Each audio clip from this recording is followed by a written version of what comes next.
By 2030, nearly half the global population could be facing water scarcity, with the demand outstripping supply by 40%. Competition is growing among farmers and herders, industry and agriculture, town and country, upstream and downstream, and across borders. Climate change and the needs of populations that are growing in size and prosperity mean we must work together to protect and manage this fragile and finite resource. Agriculture is by far the largest user of fresh water, and there is a growing urgency to reconcile its demands with the needs of domestic and industrial uses, especially energy production. Climate change also presents a growing threat to productivity and food security.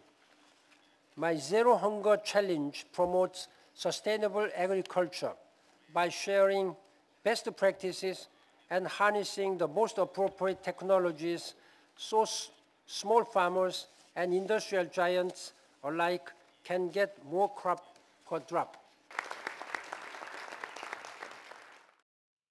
Mr. Jeremy Bird, Director General of Look at Ecosystem Services. Contamination.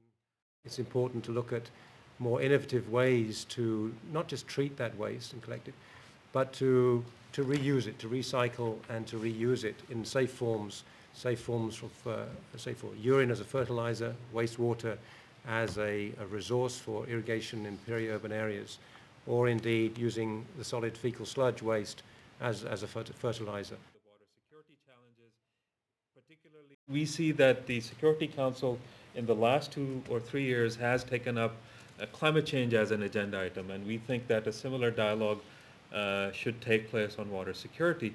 And as an aside, even climate change, when it expresses itself as a security concern, really is through the impacts on water cycle, through floods, through droughts, or through other extreme events.